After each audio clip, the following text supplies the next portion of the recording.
I never meant to see him again. It was one of those nights in America where the rain felt endless, like the sky itself had split open and decided to pour its grief onto the streets. The train station in Baltimore smelled of rust, old paper, and wet concrete. The flickering neon sign above the ticket booth buzzed like a tired insect, casting everything in a sickly glow. My suitcase was heavy, not because of the clothes inside, but because of what I was carrying in my chest, memories I had tried to bury for years. I boarded the last train bound for Florence, not Florence, Italy, but Florence, South Carolina. A small, sleepy town that most people didn't bother thinking twice about. To me, though, it was escape. My aunt lived there, and she'd begged me to come stay, to start over, to run away from the pieces of myself scattered across Maryland like broken glass. The doors hissed open, and I found my seat by the window. Rain raced down the glass in long streaks, blurring the city lights into a smear of orange and red. I wanted to disappear into that blur. But fate is cruel. Because as the conductor shouted for last boardings, and the final stragglers climbed on, I saw him. Luca. My Luca. Or maybe I should say, once my Luca. The man who had kissed me under the bells of St. Patrick's Cathedral in New York on Christmas Eve and then vanished 2 weeks later, leaving me with silence louder than any confession. He looked older now. His jawline, once sharp and arrogant, was softened by exhaustion. Shadows clung under his eyes, like life had taken its toll on him too. I froze. Every cell in my body screamed for me to look away, to let him pass, but his gaze found mine as though the years had never broken between us. And instead of continuing down the aisle, he stopped. He didn't ask, he didn't hesitate. He sat right next to me. Still running away? He asked softly. His voice hadn't changed. It was still that mix of warmth and danger, like whiskey on the tongue. I laughed, but it was bitter. And you? Still showing up where you're least wanted? For a moment, silence settled between us.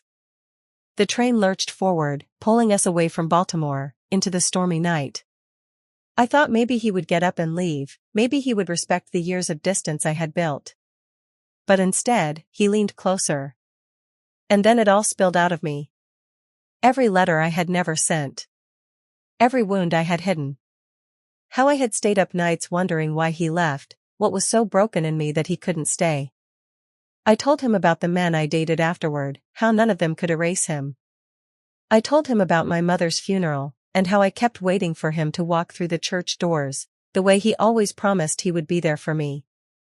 The train roared through the night, the rhythm of steel on steel echoing the rhythm of our hearts, colliding, breaking, mending in the dark. But Luca wasn't the same man I remembered. When he finally spoke, his voice cracked. You think I left because I didn't love you? He shook his head. I left because I did. Too much. And because I was a coward.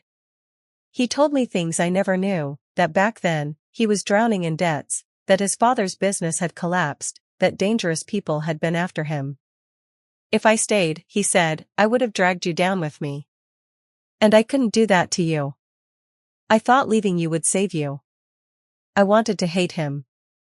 God knows I wanted to. But hate doesn't erase love. It just buries it, and the roots grow wild beneath the surface. Still, I needed to know the truth. And now? Why are you here, Luca? Why tonight? Why this train? He didn't answer at first. His hand gripped his suitcase like a lifeline. Then he whispered, because I thought I had nothing left to lose. And then I saw you, and I realized I was wrong.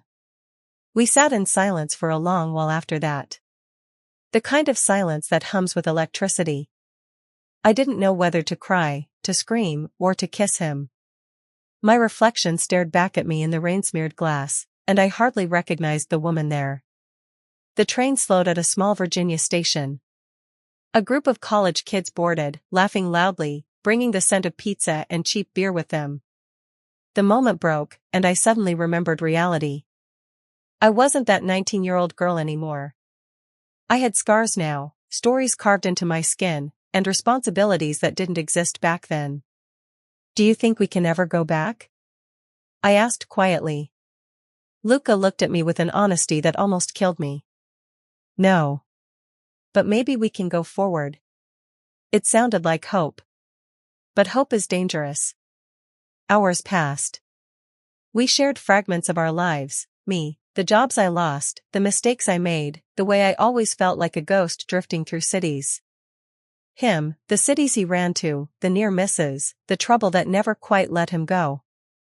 And then, somewhere near Raleigh, just as dawn began to brush pale light across the horizon, a twist I never expected arrived. 2 men in dark coats boarded the train. They scanned the car slowly, their eyes landing on Luca with precision.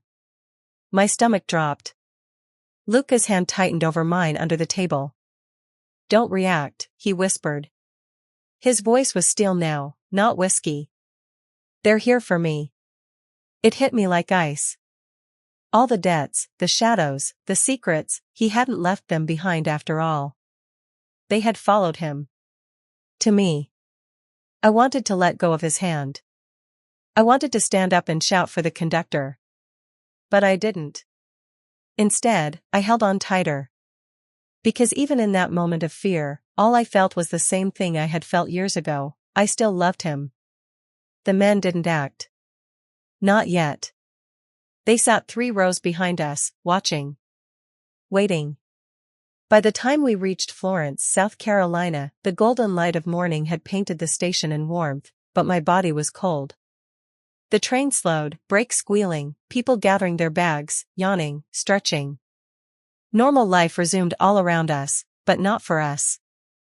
Come with me, Luca said, urgency in his voice. We can disappear. I can make this right. But I can't do it alone. My heart pounded so loud it drowned out the noise of the station. I thought of my aunt waiting for me, of the life I had promised myself I would rebuild. And I thought of Luca, the man who had broken me and somehow put me back together again in a single night. The doors opened. Passengers spilled onto the platform. And I had to choose. I didn't choose love. And I didn't choose safety. I chose the truth. I leaned close, kissed his cheek, and whispered, "Run." Then I stood, picked up my suitcase, and walked away, straight into the crowd, straight into the blinding Carolina sun. Behind me, I didn't turn back. I couldn't. Maybe he ran. Maybe the men caught him. Maybe he disappeared into another city, another night. I'll never know. But as I stepped into Florence, the air heavy with magnolias and the faint sound of gospel music drifting from a church nearby, I realized something. My story with Luca wasn't about ending or beginning. It was about surviving. About loving someone enough to let them go, even when every cell in your body wants to hold on. And maybe, just maybe, that's what real love is. If you've ever had a love like that, a love that broke you, haunted you, and yet shaped you into who you are, then you know this feeling. You know the weight of that last train, that final goodbye. And if this story stays with you, share it, because somewhere out there, someone else is waiting for their own train to Florence. And maybe tonight, it will arrive.